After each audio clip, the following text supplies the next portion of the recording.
అందరికీ నమస్కారం.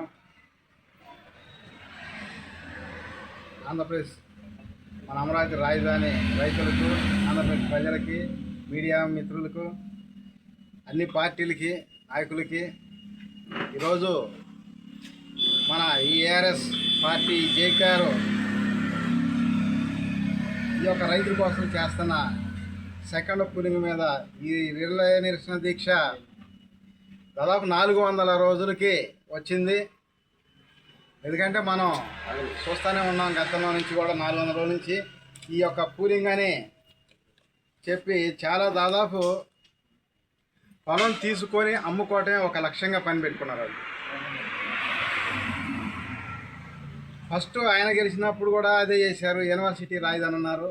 మళ్ళీ ఎన్టీఆర్ పుట్టిన జిల్లా నూజివీడు అసెంబ్లీ సాక్షిగా ప్రమాణం కూడా చేశారు. ఫస్ట్ అలా తుళ్ళూరులో ఏదో 1-2 లక్షలు పొలం కొనుక్కొని రాజధాని పెట్టుకొని కూలింగ్ అని చెప్పి ఎకరానికి 30,000 కౌలు ఇస్తాం, 25 సెంటుకు కూడా ఎకరం కౌలు ఇస్తాము, 10 సంవత్సరాలు ఇస్తామని చెప్పి 5 లక్షలు, 2 లక్షలు, 3 లక్షలు కొనుక్కొని పొలం 4 కోట్లు 5 కోట్లు చేసుకున్నాం.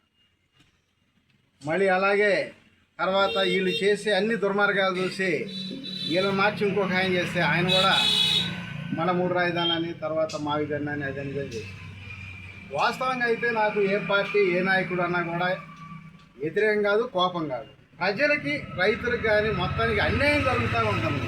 వాళ్ళ స్వార్థప రియల్ ఎస్టేట్ రాజకీయాల కోసం జనం జీవితాలతోటి చెరగాటం ఆడుతున్నారు. గుండె రగిలిపోతూ ఉంది, కడుపు మండిపోతూ ఉంది. ఏం చేయాలి? అందుకని చెప్పే ఇంత పట్టుదలగా ఈ యొక్క రిలే నిరసన దీక్ష చేస్తూ అందరికీ తెలియపరుస్తూ ఉన్నాం. అయితే వాళ్ళకి తెలుసు పరిస్థితులు. ఈ ప్రజలు ఏది ఏమైనా మనకే ఓటేస్తారు కదా, ఆయన కాకపోతే ఈయన కాకపోతే ఆయన కాయలు చేస్తారు కదా అనే యొక్క ఉద్దేశంతో వాళ్ళు ఉన్నారు. గతంలో మంచి పనులు చేస్తే రెండోసారి గెలిచారు వైఎస్ఆర్ గారు కానీ, అలాగే చంద్రబాబు నాయుడు గారు కూడా ఫస్ట్ సీఎం అయినప్పుడు 95లో జన్మభూమి కార్యక్రమాలు పెట్టి దొంకలై బాగు చేసి ఆయన మళ్ళీ రెండోసారి సీఎం. ఆ తర్వాత దుర్మార్గపు రాజకీయాలకు ఒక్కొక్కసారి అయిపోతూ ఉన్నారు. అదే చెప్పారు జగన్ గారు ఒక 4 అంశాల్లో కనుక ఆయన మాట్లాడుకుంటుంటే 4 సార్లు 30 సంవత్సరాలు ఆయన సీఎం అయి ఉండేవాడు, జీవితకాల సీఎంగా ఉండేవాడు. ఈ యొక్క ల్యాండ్ టైటిల్ యాక్టు, అలాగే 3 రాజధానులు, అలాగే మద్యం, ఇసుక, ఈ 4 వలన ఆయన 151 సీట్ల నుంచి 11 సీట్లకి రావడం జరిగింది. అలాగే ఎందుకంటే అందరూ కలిసి ఒప్పుకున్నారు. ఆ రోజు 2014లో ఇక్కడ రాజధాని వచ్చింది, రాష్ట్రం వెళ్ళిపోయింది కాబట్టి మాకు ఇష్టం 30,000 ఎకరంగా ఆయన చెప్పాడు, ఈడు చెప్పాడు. అంతకుముందు వైఎస్ఆర్ గారి స్టాండు, వైఎస్ఆర్ గారి ఆశయాల కోసం ఆయన పార్టీ స్థాపించి వెళ్ళాడు కాబట్టి గెలిచింది. మన 3 రాజధానుల అంశం అనటం వలన జనాలకి అతను వాళ్ళ నాన్నకన్నా బాగా చేస్తాడనే నమ్మకంతో రాజధాని ప్రాంతంలో కూడా ఒకటి గెలిపించాడు.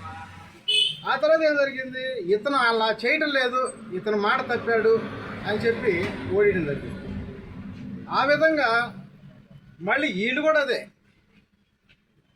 అటు రాజధాని అని, ఇటు రాజధాని అని, రియల్ ఎస్టేట్ రాజధాని, సెకండ్ కూలింగ్ అని. మరి మళ్ళీ మన 2014 ముందు ఇన్ని చెప్పారు కదా, 24 ముందు ఇన్ని చెప్పిన వాళ్ళు 24 ముందు సెకండ్ కూలింగ్ తీసుకున్నా చెప్పారా?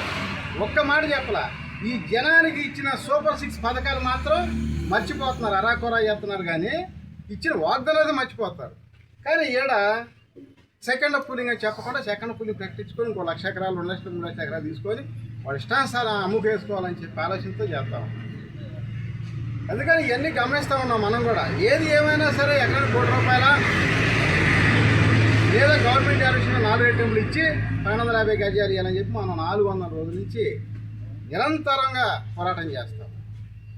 ఒకసారి ఆలోచిస్తే 151 11కు వచ్చినట్టు, ఆ తర్వాత